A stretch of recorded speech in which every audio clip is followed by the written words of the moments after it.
watching gray skies move away. I just don't think that I can lose, and I might just take a cruise and let the sunshine play. Something more, something new, something new. Welcome back, everybody. So excited for the show for a lot of reasons, but as always, joined by my good buddy, Drew. Drew, how are you living this evening? I'm doing well. Happy to be back as always. How are you doing, Rob? Doing well. March starts tomorrow. It's the best time of the year. Yeah, Cats kind of holding strong, even though I lost to Arkansas. But let's get to the real reason why we're gathered here tonight. Incredibly excited and thankful that we have Derek Farnsworth at RG Notorious. Everyone knows him as Noto. Derek, how are you this evening? And thanks for joining us. Yeah, I'm doing good.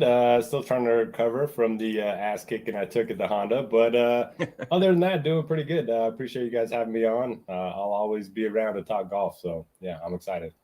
Yeah, well, I think you're not alone. I know we were messaging on Twitter. I had a rough Sunday too. Drew, how did you make out last weekend? I'm kind of with you guys. If you would have told me the chances that Berger chokes that 5-stroke lead up on Sunday, I would have put them at slim to none. But I guess that's golf, right? But yeah, it wasn't a great week. But this week's a fresh slate, and we're gonna destroy it. Well, I love that positivity. Let's not lose that. So. I just want to show out now. Again, I was kind of telling Noto before we went live, a little starstruck because, unfortunately or fortunately, I've been doing this for a while. Not this, but playing DFS, kind of for fun since, gosh, almost pushing 10 years. And I really respect, and I know a lot of people do, about Noto what you do and just the DFS landscape, but also the content side. I remember back in the Draft Street days when I was getting started, didn't know what to do, and it was almost intimidating because there wasn't the much of information out there that there is for all sports, and you kind of would follow guys that would have their own spreadsheets, and yeah, it was just very intimidating. And then someone like yourself who just seems to be very approachable, seems like a guy who'd be love to get a beer with, but then walking you through DFS, and it really helped with my process. So I just want to throw out that thanks for what you've done at RG since kind of day one, it sounds like. So you're good at what you do, and we appreciate you. Yeah, I was telling you before the show. I mean, you're far too kind. I'm not this special, but yeah, I mean, I've been on the grind for a long time. I do miss the old days though, where you don't have any optimizers. Everyone was kind of in the dark in terms of injury reports, and nobody knew who was going to play and NBA and those kind of things. So I do miss old days because the hard work paid off a little bit more than they do now. But you just got to adjust with the times, and that's kind of what I've been able to do. And the fact that they pay me to talk about sports is just incredible. So I'm incredibly grateful that I've been able to do it for so long. And obviously, Roto-Grinders does such a wonderful job, and a good team that we were just kind of talking about. But speaking of Roto-Grinders, I was looking at your history. You can pull up anybody like a Roto-Grinders member and look at all their big scores, and you just have so many just scrolling through. But one of them stood out, and I think it was the Memorial in 2019. Does that sound right? Where you had a huge hit? It was either that or Colonial, I think. Maybe it was Colonial. So either one. So it was a huge, looked like multi-entry tournament that you took down. Do you remember much about that? Yeah, so it was either that week or the week before, but it was the dog leg on DraftKings, and I won it for $50K, which at the time was pretty big. And then the next week they had $100K for first, and I won that too. So I won it back-to-back weeks, and I had never won it before, haven't won it since.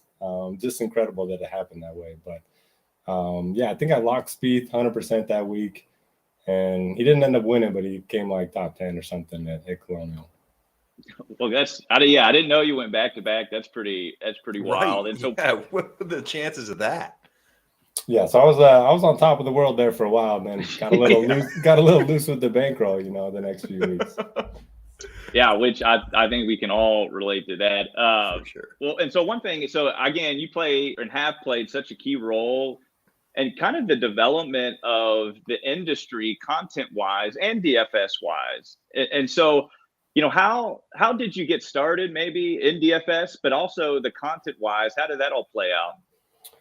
Yeah, so I mean, I just graduated college. This was 2010-ish, and I saw a little ad for Draft Street. You know, I was doing my accounting thing. Spent 5 years getting a degree for that, which is obviously getting a lot of dust these days. But yeah, saw a little ad for Draft Street. Started playing over there. You know, deposited a few times before I got the hang of it, and then one of my friends told me about roto grinders where you could look up the results of different players, DFS players. So that was pretty cool because, you know, you could, you know, hand select your opponents in the lobby. So I started doing that. I had a lot of success with it. They started a blog program where you got $50 a month for writing 4 blogs. At the time, I was like, yeah, that's great. Yeah. So I started doing that and started getting a little following, and they eventually offered me a full-time gig, and you know, I've been doing that for like 10 years now. So pretty crazy that I've been able to do it this long. Well, and I'm glad you have, because I feel like I was part of your following kind of back then. Back in, I remember going to Roto Grinders, and you see just kind of, and on the leaderboards, you see guy Condia be just winning everything, and and you're like, gosh, how do I get about that? And here comes, you know, your words. That's like, all right, here's a method which we'll get in. But speaking of the industry, Drew, I know you kind of have a lot of thoughts, just maybe the state of the industry, but kind of have maybe some questions about that. Yeah, no, for sure. I mean, it seems like, and maybe it's just me, but it seems like there's more and more people that are kind of getting into golf DFS, because I think it's just great. It's the most fun to have. It's kind of a 4-day sweat. How do you view kind of the industry at this point when we talk about golf DFS? And I'm sure it's way different from the times you guys are talking about. And I can see how it's a distinct advantage when there's maybe not all the information out there, when you can kind of play things closer to the chest. But how do you think that things have kind of evolved over time?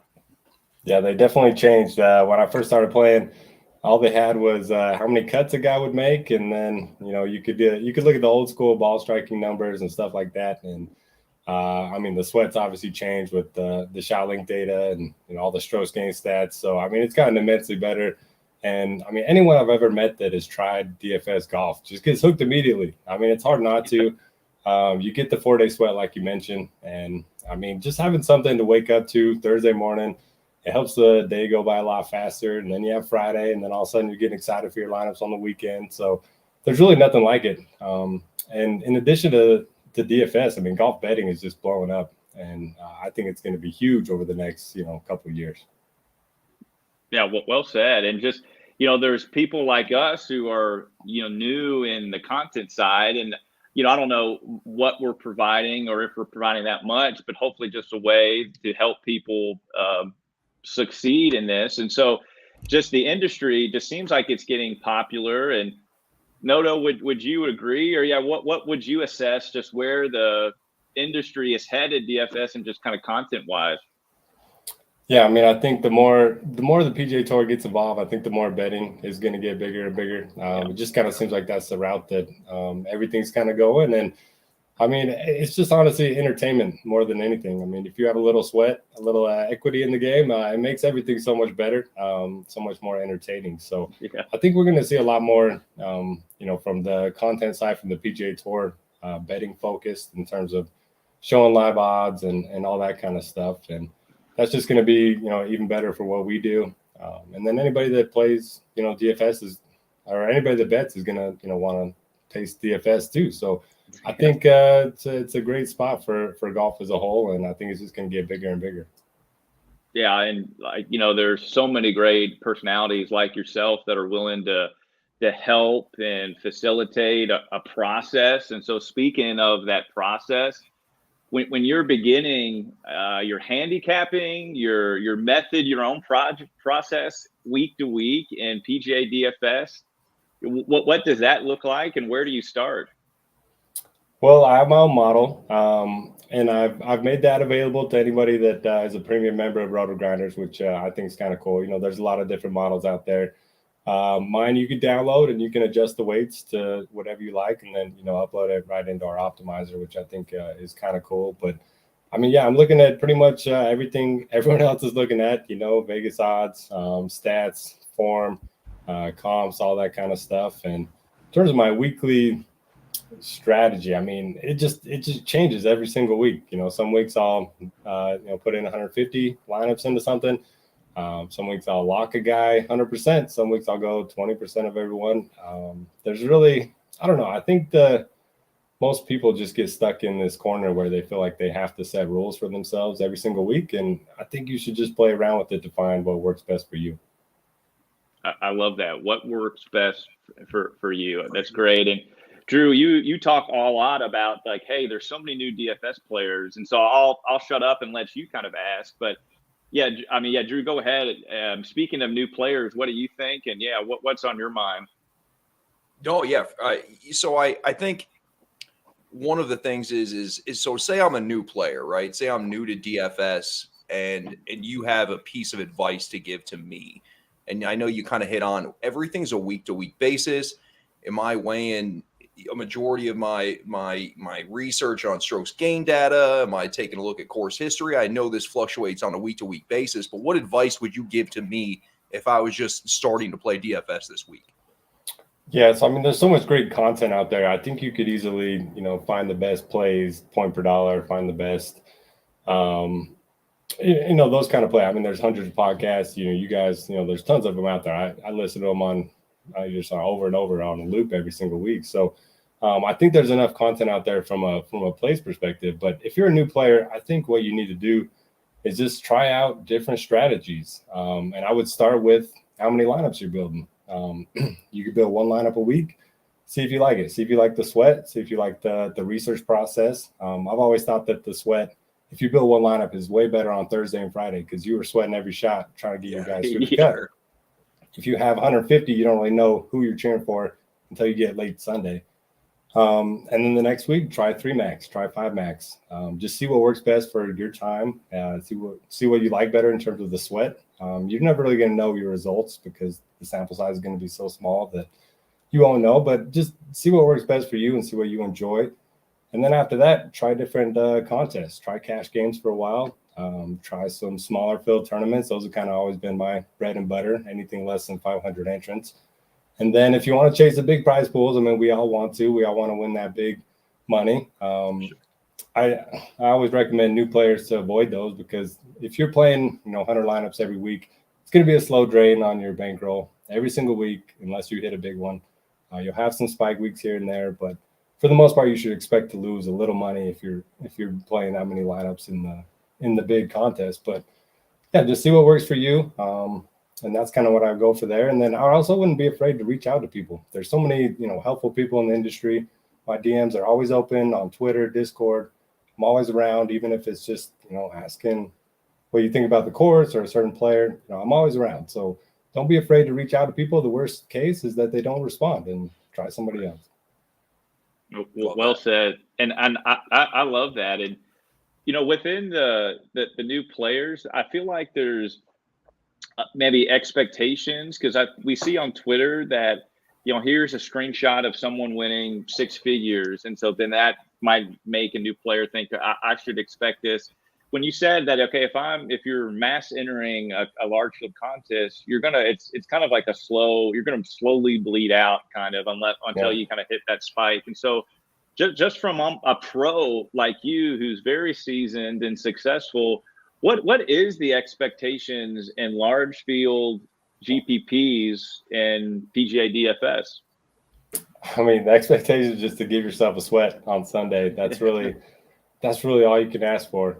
It's so volatile. And I mean, if you're just trying to hang on, I mean, cash games are probably the way to go. But I mean, even now with the new 65 and ties rule, it's so hard to get 6-6 through the cut, even if you're playing the safest guys you can.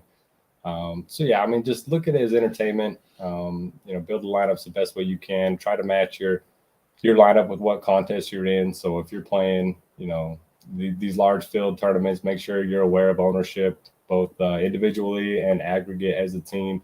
Make sure, you're leaving a little money on the table if you are playing some chalky guys. Just try to avoid, the popular duos and trios. If you're playing the 3 highest owned guys, you're going to be duped by a lot of people with those 3.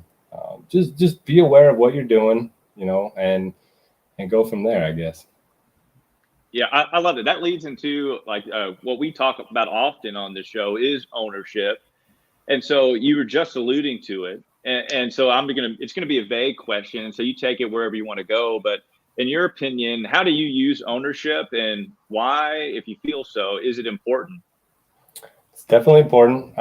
You can definitely gain a lot of leverage on the field. And if you are playing these, big tournaments, you're going to have to try to create as much leverage as you can. And that doesn't mean playing 6 crappy guys so you won't be duped. That's not going to work out in the long run. For me, I mean, I try to stay, rather than avoiding just the chalk, I'll do that for, time and time again, but it's more about the total, aggregate ownership of your lineup. I'll try to keep it below, it depends week to week. I'll try to keep it below 90% in terms of, the ownership projections that we have at Roto Grinders. But again, I mean, those can be volatile too, especially at no cut events. I found that those are impossible to predict ownership. So I don't know. I always try to leave $100 on the table in my MME builds, and then I always try to keep it under 90% in terms of projected ownership. And I found that helps me avoid dupes, and if you can do that, you can create a little bit more leverage for yourself. Mm-hmm. Yeah, well said. Well, I have a lot of questions now going into more strategy specific, but Drew, anything on your mind before we kind of move forward? Yeah, I mean, so you mentioned tournament. I think it's significantly important, especially like for a new player, to kind of trial and error to figure out what kind of tournaments work for you. Do you think that like somebody that's trying to build a bankroll potentially should look to cash games early on and then maybe try to pivot to more your GPPs? Or how important is the selection of the contest you get in? You kind of alluded to it earlier, but I do think it's a big proponent of when we're building lineups. A lot of people get themselves into tournaments or contests that there probably shouldn't be. How much importance do you find with kind of selecting the proper tournament? So important. That's a great point that you're making. Again, you just got to know what you're playing. And in addition to the tournament, you want to look at payout and you want to look at the rake as well. So there's extensions out there. We have one. You click in the tournament and you can see how much is going to first place, how much is going, what percentage of the field pays out, what's the min payout. I like to target the ones that are 2x. Nobody likes cashing in a tournament and getting 1.5 your money. Right. So I mean, those things all add up over time. So I would definitely take a look at all that. And then, like you mentioned, you just want to, if you are a new player, you're trying to, maximize your EV with your money. Then, I would start with the smaller field tournaments. Again, anything under 500 is good. Anything single entry is good because then you have the same amount of entries as everyone else in the field. So I think that's important. And if you just are aware of all these things, I think it's going to be, you're going to be better than most, because most people just blindly click on contests and hope for the best.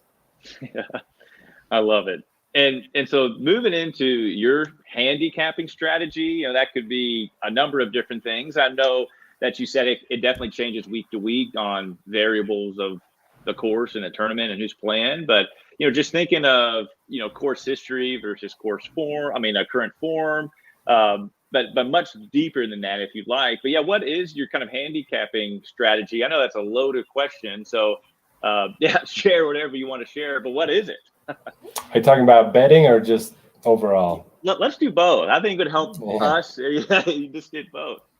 I found that betting, it's hard to run any kind of model because you're just going to find like guys that are in either bad form or European Tour players that they always have much better odds than, and your model's just not going to like them because anytime you use PGA Tour stats, it's just not going to incorporate everything from the guys over in Europe or whatever it may be. So betting, I kind of just trust my gut over everything else. I'll still run a model for it, run probabilities and see if anything really stands out. I like to use the models for betting more for top 10, top 20 matchups, that kind of thing.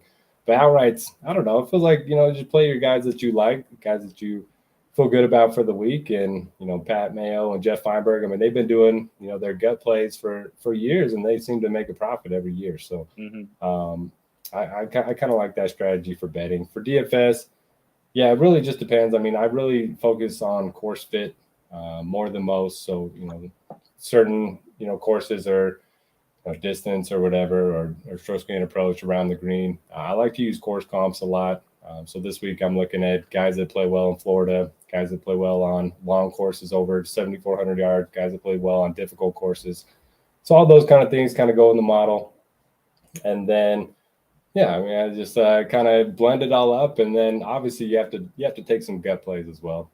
You can't just trust the model completely because that's no fun. Nobody likes that. Yeah, that's the lean maybe too heavily on strokes gain data that can happen at times, can be a crutch. But this is a question maybe for both you all, and maybe there's not an answer because it's really tough. You mentioned Feinberg and Mayo, who have, and you yourself who've done a great job, making profit using their kind of gut, and maybe it's that intuition.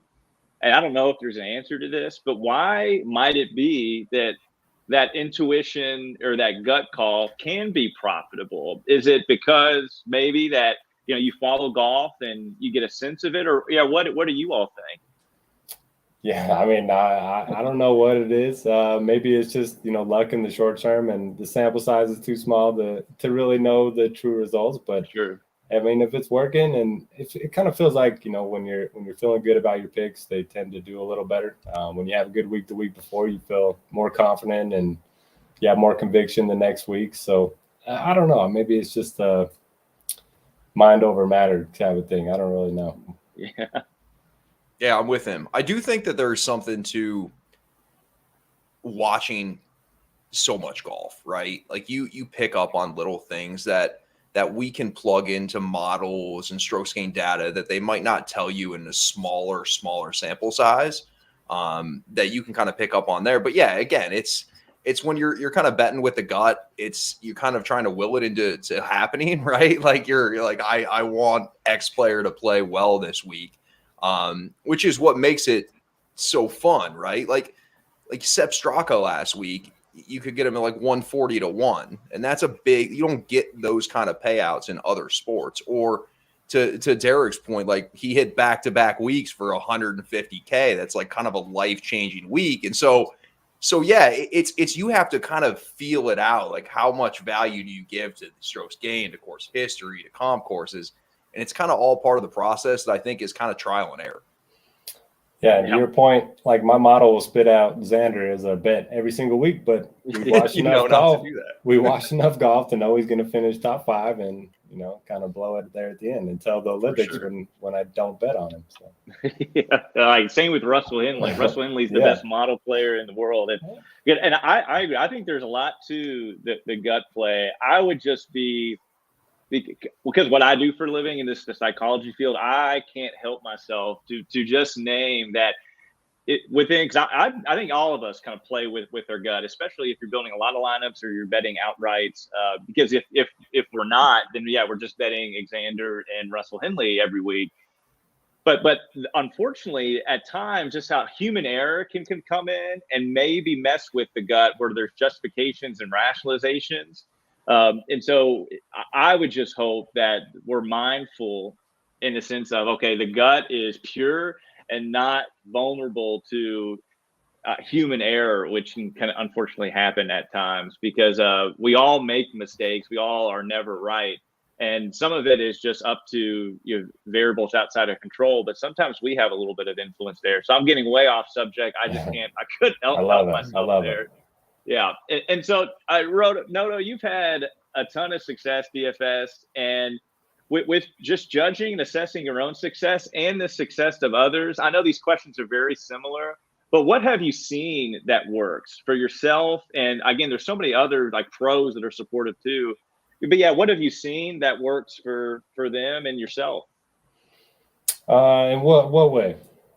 Just making a profit, and I guess specifically within GPPs. Yeah, I mean, it just seems like as long as you don't get too down on yourself, you got to know that, these hitting a GPP is extremely hard. It takes a lot of luck too. And so not expecting to win every single week and knowing that, if you bink 1 or 2, a season or even a couple high finishes, that's going to really help pay for, the rest of your entries, the rest of the year. So thinking more long-term, I think is something that a lot of newer players struggle with. They just want to win that week. And if they don't, then they stress. And you try to chase those losses the next week, and chasing losses is like the biggest negative you can do when you're first starting out, and you can get turned off of DFS or betting real quick if you do that. And it's hard not to, because like back to our gut, I mean, our gut just says, oh, I got to get that money back the next week. Yeah. And so thinking long term, I think has helped me a lot, and I've learned from mistakes. It's not like I haven't made the same mistakes that I'm talking about. So Gosh, and I think that advice could be used for so many different things throughout life. Before we kind of move to the API, Drew, you have any final questions or thoughts for Noto, or any topics at all? I guess I just would follow up with one more. I mean, some people jump in, have early success, right? And then I think that I don't want to say that's a bad thing, because when you have early success, you're thinking your expectations kind of change at that point.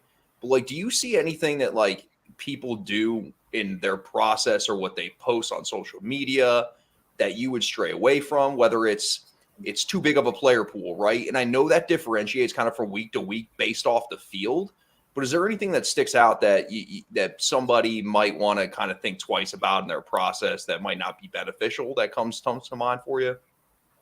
Yeah, that's a good question. I mean, there's so many things that, people could improve on. But I think back to your original point in contest selection, I think that's key. Knowing what type of contest you're in, and just making sure that, you look at rake, you look at the payouts, and kind of monitor that each week. I think that would probably be the biggest, thing to benefit new players. But in terms of process, I mean, bigger player pool, that's generally not great. When you try to cover all your bases, you just tend to, water down all your lineups, and you might get, a net 1 or 2 extra 6-6 through. But I mean, if it's just full of a bunch of random guys, you're not really going to have that, core of a player player pool that can get you through. I mean, the guy that I do my PGA DFS show with, STL Cardinals, we have very different strategies, but he picks like 20 to 22 golfers a week, and he has like 20% of all of them.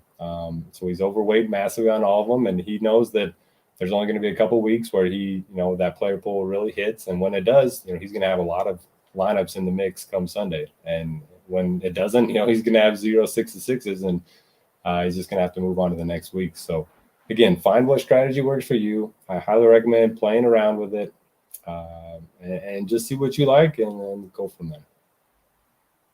Yeah, such a pro. Well said. And let's move the attention to the API, and specifically with Bay Hill, Noto, and Drew. Does anything stick out to you all? Like, for example, I think I saw that 30% of approach shots come from 200 yards plus, which is kind of wild. But yeah, Noto, why don't you start us off? Is there any kind of first looks, no pun intended, but that you have looking at Bay Hill and the API? Yeah, I was going to say a lot of long irons this week. Expect that. This is the longest course by far in Florida. So you're going to have more drivers hit this week. But at the same time, if you look at the average driving distance here over the years, it's much lower than PGA Tour average, which I found a little surprising because, I was pulling up the Data Golf Course Fit tool, which I like to look at each week. And they have driving distances like a big weight at this course in particular. That makes sense. I mean, Bryson's had a lot of success here. Rory's had a lot of success here. So I don't mind looking at the bombers. I think driving distance could help in that, even the holes where you have to club down, the guys that are long are going to be hitting better clubs off the tee than the guys that are shorter off the tee. But yeah, I mean, it's going to be a tough test. You can't really have any weaknesses here. You got to be good with the long irons, like you mentioned. The greens are going to be firm and fast. You got to avoid the water hazards. Wind could play a big factor this week. Anytime you're in Florida, this course is very exposed. So I'll definitely be looking for any tee time advantages one way or another. I haven't looked at the wind report just yet, but I definitely will be. And these weeks, I mean, I definitely factor in a lot of, Florida experience, Bermuda putting, that kind of stuff. So what are you guys seeing that I'm not? I'm with you. You take that one. Yeah, I'm with you on a lot of it. Interesting. Yes, lots of shots from 200 plus. So we definitely want to take advantage of guys that are good long iron players. Essentially, all 4 par threes are going to play over 200 yards. It's what I love is we're kind of getting back to real golf, right? Like we saw last week at Honda, it just kind of a bloodbath come Sunday. So yeah, I'm kind of with Derek with what he's weighing. I always kind of think it's an advantage for a bomber. It's, hitting wedges, even if we're out, playing from the rough, we're playing with a wedge or a short iron. One of the interesting things about this golf course is the driving distance that you brought up. You would think that this would favor bombers, but to your point, when you have guys that have to put in a different club off the tee than driver, it adds in a different element of it. So I expect the scores to be somewhat low again this week, or somewhat high rather. And we've seen that. So I think that's kind of a good place to build. I'm definitely going to look for strong iron players, especially in that 200 to 225 range. To kind of hone things in. Par 3 efficiency. I think the way that you play the par 3s this week is going to be extremely important. Yeah, no doubt. And driving distance does play a role. And I think there's already buzz kind of lurking around on Twitter and things I've read so far that you need longer hitters. But shorter hitters have done well here, like Fitzpatrick, but he actually kind of excels with some of the long irons, maybe not past 200, but the 170 to 200 range, he actually has kind of done pretty well. So one strategy I like to do, and again, I'm not as successful as you, Noto, or STL Cardinals, but it's just ownership plays a huge role. And not that I blindly do it, but use kind of some handicapping strategy and maybe your gut to identify that. But as we come to the board, and speaking of that, and he's going to be highly owned, but Noto, I think you tweeted it out at the Genesis, or maybe before or after, that people seem to be getting off Rahm comparative to what they usually are based on a few bad results. And obviously we look at its data, it's a lot of it's with the putting, but you talked about still buy on Jon Rahm. Am I putting words in your mouth? Do you remember that tweet you put out? Yeah, I mean, I said, Rahm's a lot like betting or not betting. He's like the green on the roulette table, where if it hits, it's going to wipe out everyone's bets because nobody's betting him at these low numbers, and it's only a matter of time before he wins. I mean, it seems like he's been playing his C game and he's finishing, top 10 every week. But even at the Genesis, it felt like he was way out of it. Had a decent Sunday, finished T21. It's just pretty crazy. So I'm interested to see how he plays this week. He doesn't play a ton in the Florida stretch, and he's never played here before. So that's certainly interesting. I don't know what I'm going to do with Rahm this week. Well, so that's what I love Rahm this week. I don't think he's ever played here. It doesn't play much on the Florida swing, but I'm just hoping that knocks his ownership down a little bit, because I think it's just if there's ever a buy low opportunity on Rahm, maybe it's right now. And buy low for him is maybe 25% because he's usually, 5 or 10% higher than that. But I like him a lot. But I'm going to hang up and listen real quick. To start us off, anybody just at the top of the board that you kind of have an early lean on, and maybe just speaking of the gut, your gut's telling you on a Monday night to play him. Well, I mean, all the signs kind of point to Rory. He's been in really good form. Over the last 6 months, he's number one in this field in strokes gained putting, which I never thought would be the case for Rory McIlroy. He almost won a couple times overseas. He won during the swing season as well. And you look at his course history. I mean, 4th, 1st, 6th, 5th, 10th. So anybody that likes to kind of incorporate everything, I think is going to gravitate towards Rory. And to your point, I do think that does create an interesting buy low spot on Rahm, especially with Bryson out of the field now. I don't know how many people go to Hovland with the course history, even though he's just a beast. I would never bet against him. So I think everyone's kind of gravitating towards Rory, and that's where my pick's kind of going to. But at the same time, if he's going to be the most popular, then I don't know. Yeah. I mean, I'm with you. Like, the thing is with Rahm, it's one, he's $300 more than Rory. So I think when people kind of look at their build, they're kind of thinking, okay, if I fade that 11-4, I have a little bit more cash to deal with. I mean, Rahm at this point has become certainly you can't play him in the outright market, right? The numbers are just ridiculous for a guy that doesn't have a ton of win equity. And I like Rory as well, but for me, I'll start with Hideki. That's kind of where I would go with this. Definitely with Victor Hovland. I don't have anything bad to say about Victor Hovland. It's hard to find something, but I think at 10,300, kind of sandwiched between Sung Jae and Scotty Scheffler, and then Hovland right there. I think for me, that's probably the where I would start a lineup. But again, I think to your point, Rob, we talk about a lot like how the top price guy is very rarely the highest owned guy because people try to find the value elsewhere, right? They're not going to go there. But yeah, Rahm gets anything going with the putter. I mean, the data is just, it breaks all models, as we know. But yeah, I'll definitely start with Hideki in my opinion, but there will be Rahm sprinkled in because I do think there's value DFS wise with Jon Rahm. I love you hearing that. And then if there's a guy or two, and I guess we'll call it the mid-K range, so the 8K, 7K range, I might just give a number because he was criminally underpriced at the Genesis, and that's Paul Casey. He has a good history at the Genesis, but gosh, played all right overseas, in the Middle East, and came to Genesis and gained 5.6 on approach. I don't think he'll be high owned again, and he's I don't have him in front of me, but gosh, he's not expensive. I think 8,300 for Paul Casey, and that's between Keith Mitchell, Kokrak, and Henley. We know the back class on Casey. We'll see what his ownership is, but in the mid K range, anybody that's grabbing your attention, guys? Yeah, for me, it's Paul Casey. Doesn't matter what I've done to my model over the years, no matter how many adjustments I make to it, it loves Paul Casey. I can't get away from him. In addition to what you said, I mean, just being underpriced, played well overseas, T15 at the Genesis, T10 here last year, and then he's won twice at Valspar. So he's obviously got the Florida crossover too.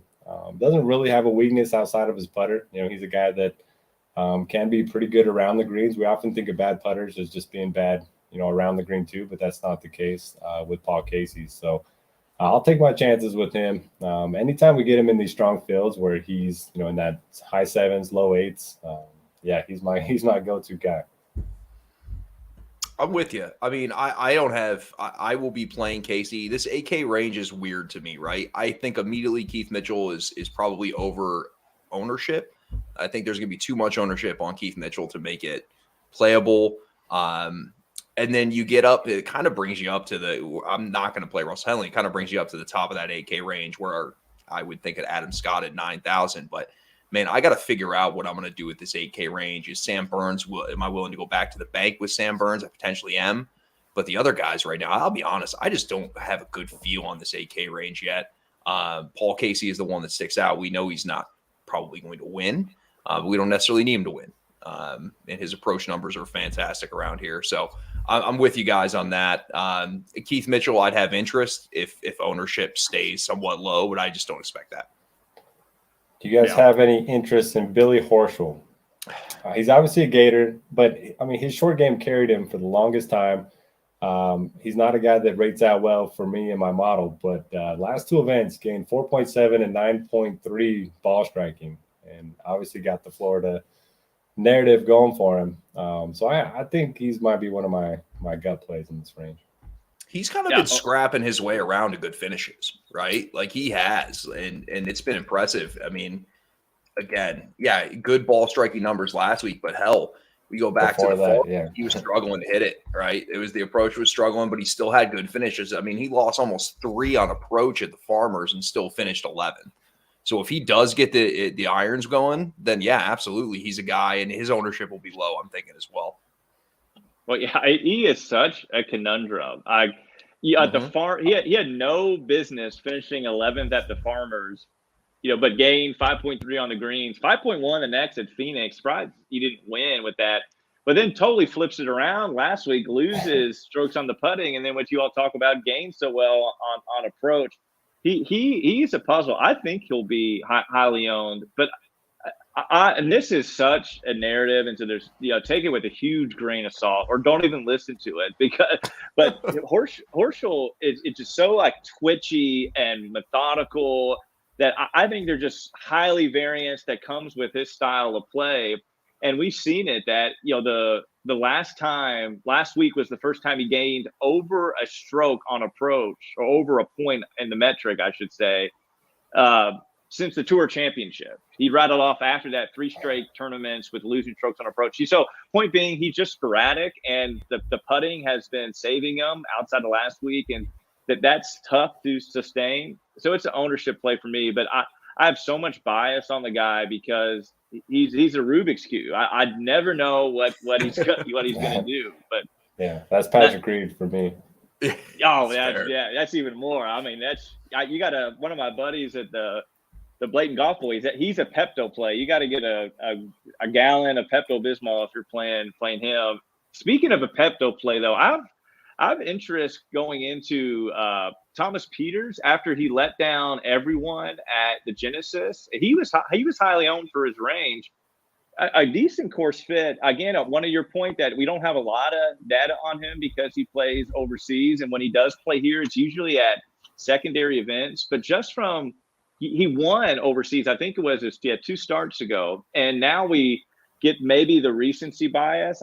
I kind of like him at a course that requires long irons and distance. Do you guys have a read on Thomas Peters? Go ahead, Drew. Listen, I mean, the Riviera story was great, and then he kind of ruined it for everybody. To your point, the recency bias will be there. People were high on him. They ruined their card, and this is what people do. If somebody, they blacklist them, if they play like shit one week where we don't want them on, we're not going to play him. So I think from a ownership standpoint, you can probably get some value there. I'm not there with Thomas Peters. I think his game is a little too volatile for me at this point, especially with a golf course with tons of trouble lurking. But hey, man, if you're going to get value on him at this point, you will. I'm not hating on the play at all. I just don't know if I can stomach it to kind of piggyback off the Pepto play there. Yeah, for me, go ahead, Noto. Just seems like he has such a short fuse, and this is one of those courses where you can lose it quick. Good point. So, I mean, he's definitely going to be low owned. I think if I'm going back to somebody that, burned us all a week ago, it's going to be Tommy Fleetwood. He's got the course history. He's been so bad in America the last couple of years, but he just shot himself in the foot on Friday. I think he missed the cut on the number by going 4 over on Friday. So I don't mind going back to him. I like that. It makes me feel good with playing him. And so we'll get to another names, but I'll just share a little bit of my strategy. And again, it's different week to week, but if I do make 100 or do 150 lineups, my top owned guy is usually a guy who's under owned, and actually salary wise is pretty cheap, just because I would imagine that creates a lot of leverage. And actually, one of your articles at Roto Grinders helped me understand leverage. But one of my favorite plays, and actually might be my highest owned guy, it might actually be a lock button, is Taylor Pendrith in the 6K range. He's 6,500. Kills it off the tee, is one of the best in the field off the tee. We know he's a big driver of the golf ball. Not a great putter. He's only gained strokes putting twice out of his almost last 10 starts. So not a great putter. But Bermuda, he's much better than Poa. But what I really love about Pendrith, on top of his off the tee and driving distance, and also with the long irons, is that trending a little nicely. If we want to look at his last tournament, gained 4.7 on approach, and he hasn't gained that much on approach in his whole PGA Tour career, which is pretty young. But at 6,500, obviously anybody in the 6K range is going to be low owned, so maybe sub 10 to 12%. I love Pendrith in this range. Do you guys have any thoughts on him, or am I crazy? I like the distance angle for sure. I also like the idea of targeting high upside plays. He's a volatile golfer. We've seen it. He almost won in the swing season. It was on a coastal track too, so maybe he's really comfortable around the water.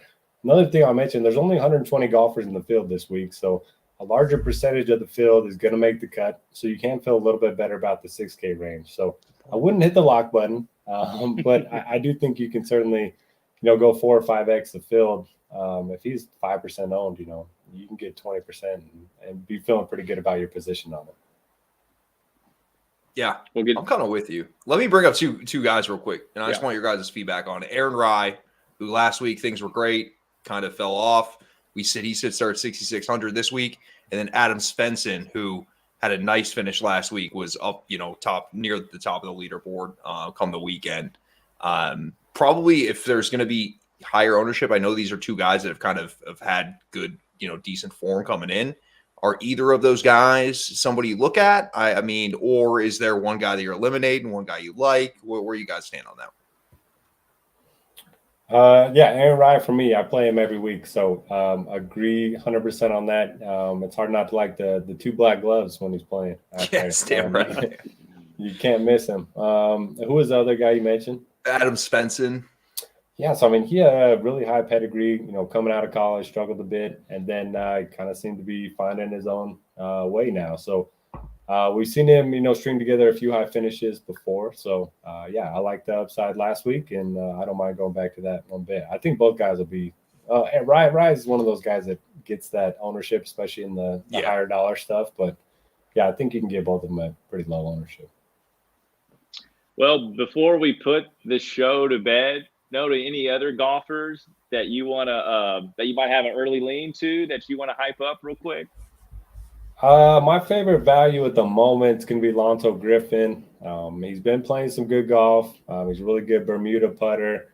He's played here twice, made the cut both times. So he's kind of my favorite value at the moment, but he is popping in all the models. So I do kind of expect him to be, one of the more popular values. And my final note, also on Data Golf, they have a nice course history tool that shows how predictive it is year in and year out, which I like to use a lot. And this is the fourth highest. You got Augusta number 1, and then I think TPC Scottsdale is number 2, and then there's one other, and this is top 4. So you want guys that have played here before, at least have some experience. At least if you're targeting the guys, up at the top. When you're talking the 6K range, I don't mind taking the Pendrits and Aaron Rye, because those guys could definitely pop. But yeah, course history matters at this course anyway.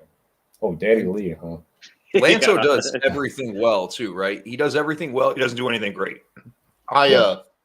Sorry, John, I don't have any good Danny Lee backing that I can give you here, man. You're going solo on that one.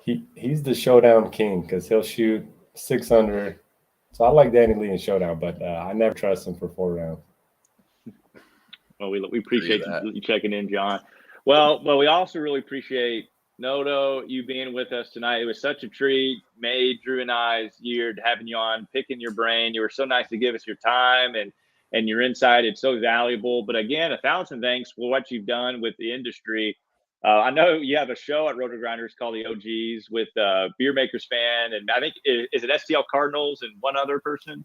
Chops on that one with beer. Yeah, Chops. Yeah, and so such great guys, and guys I feel like I've been listening to for a while. So, I feel like I know them even though they don't know me, which is kind of creepy. So, point being is we appreciate you, man, and what you do for this industry. Well, yeah, thanks for having me on. You guys are incredibly sharp and far too kind, and let's hope for a much better Sunday this time around. Let's do it, man. Let's cash some checks. So, appreciate y'all listening. Thanks for tuning in. Good luck this weekend and do something that you all want to do. Peace.